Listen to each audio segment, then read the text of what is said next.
میں نہیں بتا سکتی نا کہ وہ میری پوری پرسنالٹی ایک منٹ کے لیے وہ زمین دوز ہو گئی. میری اتنی پڑھائی, میرا اتنا سب کچھ کہاں گیا. تو معاشرے کو کا سامنا کرنا بہت مشکل ہے. اپنی معذوری کو مثال بنا کر ثنا والدین سے درخواست کرتی ہیں کہ وہ اپنے بچوں کو پولیو کے قطرے پلانے سے انکار نہ کریں. اس کے باوجود انہیں دھمکیوں کا سامنا بھی کرنا پڑتا ہے.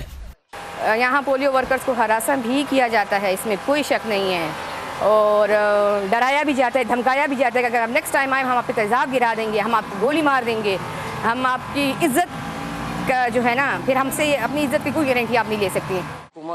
2012 سے اب تک پاکستان میں پولیو ٹیمز پر حملوں میں 70 سے زائد افراد ہلاک ہو چکے ہیں. ان میں پولیو ورکرز کے علاوہ ان کے ساتھ ڈیوٹی پر مامور سیکیورٹی اہلکار اور عام شہری بھی شامل ہیں. تمام تر پریشانیوں کے باوجود ثنا ہمت کے ساتھ گھر گھر جاتی ہیں اور والدین کو پولیو کے اثرات سے آگاہ کرتی ہیں تاکہ ایک دن پاکستان کا شمار پولیو فری ممالک میں ہو جائے اور جس تکلیف سے وہ گزری کسی اور کا مقدر نہ بنے.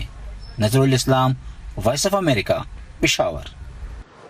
اس سال پاکستان میں کرونا وائرس کی وبا کے باعث بھی پولیو کے خلاف مہم کئی ماہ رکی رہی.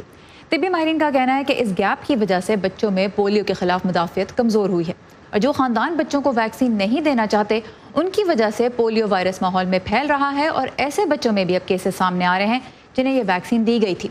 روٹری کلب سے منسلک پولیو پلس پاکستان کی تنظیم ملک میں اس مرض کے خاتمے کے لیے ایک عرصے سے کوششیں کر رہی ہے. تنظیم کے سربراہ نے وائس آف امریکہ کو بتایا کہ کرونا وائرس کے باعث ان کی مہم کیسے متاثر ہوئی. پولیو کا تو یہ ایسا ہے کہ اس وقت ہم جس طرف سے گزر رہے ہیں تو ہمیں بچوں کو ہر راؤنڈ میں 2 قطرے پلانے ہیں.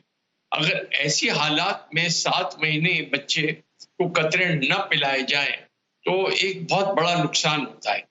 ہمارے پاس جو ویکسین کا سٹاک تھا کچھ ایکسپائر ہو گیا, کچھ جو ہے ویسٹ ہو گیا, تو اور اس کے ساتھ ساتھ پھر جو پولیو کی ایمرجنسی ٹیمز تھی وہ کووڈ پہ لگی. ہم نے کووڈ پہ بہت کام کیا, اور کووڈ کو اگر فلیٹن کیا گیا پاکستان میں کرو کو, تو اس میں جو پولیو کے ریسورس سینٹرز ہیں, پولیو کے ٹیم سینٹرز ہیں, جو روٹری کے ریسورس سینٹرز ہیں, وہ سبھی نے مل کے کام کیا. پاکستان میں اس سال اب تک پولیو کے تقریباً 80 کیسز سامنے آ چکے ہیں. کووڈ-19 کے باعث بہت سے ایسے طالب علموں کا نقصان ہوا ہے جو بیرون ملک پڑھ رہے تھے یا پڑھنے کے لیے جانے کا ارادہ رکھتے تھے. وبا کے باعث فلائٹ سے لے کے کیمپسز پر کلاسوں کا نظام سب کچھ بدل گیا, جس کے نتیجے میں پھر اسٹوڈنٹس کو اپنے ارادے بھی بدلنے پڑے. گیتیارا انیس نے اسلام آباد میں کچھ ایسے ہی طالب علموں سے بات کی ہے. حالات نارمل ہوتے تو ہما اس وقت لندن کی ایک یونیورسٹی میں بنیادی تعلیم پر اپنی ڈگری مکمل کر رہی ہوتی, لیکن ایسا نہ ہو سکا. ان کے برطانیہ پہنچنے سے پہلے کووڈ-19 کی عالمی وبا نے دنیا کو اپنی لپیٹ میں لے لیا. حالات کو دیکھتے ہوئے ہما نے ٹی وی اور ایڈ پروڈکشن کو اپنا پیشہ بنا لیا. مجھے تو آئی واز کمپلیٹلی شاکڈ کہ اب میرا کریئر کیسے اس طرح جائے گا. پھر بھی میں نے 1-2 منتھس ڈیلے کیا ہے کیونکہ سپٹمبر میں کلاسز اسٹارٹ ہونی تھیں, but it went on and on and on. Well میرا انٹرسٹ تو ایجوکیشن ریلیٹڈ چیزوں پر ہی تھا جس کے لیے میں آگے اپنا کریئر پرسیو کرنے جا رہی تھی, لیکن because I had under degree in media as well, تو میرے پاس کوئی اور آپشن ہی نہیں تھا. تو ابھی میں میڈیا میں پروڈکشنز کرتی ہوں. سبھی متاثرہ طلبہ نیا پروفیشن تو نہیں اپنا سکتے, لیکن وبا نے ان کی مالی مشکلات میں اضافہ ضرور کیا ہے. شجاعت چائنا سے اپلائیڈ اکنامکس میں پی ایچ ڈی کر رہے ہیں. کووڈ-19 کی وبا بڑھنے پر وہ پاکستان واپس آ گئے. بہت سے ڈاکٹریٹ طلبہ کی طرح ان کو ملنے والا سرکاری وظیفہ بند ہے اور تعلیمی مستقبل غیر یقینی کا شکار ہے. ایک یونیورسٹی کی بات نہیں ہے, اکراس کنٹری ایک ہی پالیسی چل رہی ہے کہ اب یہی ہوگا کہ جب تک آپ لوگ واپس نہیں آئیں گے تب تک آپ لوگوں کا اسٹائپنڈ آپ لوگوں کو نہیں مل سکے گا. اس کا ایفیکٹ یہ ہے کہ جو پرائمریلی جو سورس آف انکم ہے میری وہ یہی تھی. اب جو بھی ڈیلی جو بھی روزمرہ کے معمولات ہوتے ہیں وہ اسی اسٹائپنڈ کے تھرو میں کور کرتا تھا. اب اس میں کافی گیپ آ گیا. کاشان بیچلر کی سطح کے طالب علم ہیں جو آسٹریلیا انجینئرنگ پڑھنے تو گئے, لیکن 6 ماہ کے لاک ڈاؤن سے بالآخر تنگ آ کر پاکستان لوٹ آئے, کیونکہ اخراجات پورے کرنے کے لیے پارٹ ٹائم ملازمت کرنا بھی ممکن نہیں رہا. وہ اب آن لائن کلاسیں لیتے ہیں لیکن ان سے مطمئن نہیں. آن لائن میرے خیال سے تو کسی بھی قسم سے مطلب ورتھ اٹ نہیں کرتا، کیونکہ دیکھیں $1000s یہاں سے ہم لگا کے باہر جاتے ہیں، تو اس کے بدلے اگر آن لائن لیکچرز ہمیں ملنے ہیں تو وہ تو فری کے بھی اویلیبل ہیں ٹاپ لیکچررز کے پوری دنیا سے. تو ہم بیسکلی یونی ایکسپوجر کے لیے جاتے ہیں کہ بھئی وہاں پہ جائیں گے پتہ چلے گا دنیا ہے کیا، لیکن وہ آن لائن اسٹڈیز میں تو بالکل وہ ایکسپوجر آپ کو وہ ایکسپیرینس نہیں مل رہا، تو میرے خیال سے یہ بالکل ورتھ اٹ نہیں ہوتا. ہر طالب علم کی کہانی بظاہر مختلف ہے لیکن ایک قدر مشترک ہے اور وہ ہے غیر یقینی. ان جیسے ہزاروں پاکستانی نوجوان جو بیرون ملک تعلیم حاصل کرنے کا خواب نہ جانے کب سے دیکھ رہے تھے، اب اپنے مستقبل کے بارے میں کشمکش کا شکار ہیں. یہ تھی آرانیس، وائس آف امریکہ، اسلام آباد. اور آخر میں اینیمی کچن، نام تو دلچسپ ہے ہی، کام بھی خاصا منفرد ہے. اینیمی کچن کی بنیاد ایک یہودی امریکی نے رکھی جو ان کے آباء و اجداد کا تعلق عراق سے ہے، اور ایسے وقت پہ انہیں کھانے کی ترکیبوں کے ذریعے عراقی ثقافت کو اجاگر کرنے کا خیال آیا جب امریکیوں کے ٹی وی سکرینز پہ عراق اور کویت کی جنگ کے مناظر چھائے ہوئے تھے. تو چلتے ہیں اینیمی کچن اور دیکھتے ہیں کہ کیا کھچڑی پک رہی ہے. I grew up on Great Neck, Long Island. میرا بچپن لانگ آئلینڈ کے علاقے گریٹ نیک میں اپنے دادا دادی کے گھر میں میرے والدین کے ساتھ گزرا. میرے یہودی دادا دادی سن 1946 میں عراق سے امریکہ آ کر بس گئے تھے، اور اسی طرح میں ایک ایسی کمیونٹی میں پروان چڑھا جس میں یہودی ثقافت کی متنوع نمائندگی تھی، جہاں مشرقی یورپی نسل کے بہت سے اشکنازی یہودی تھے.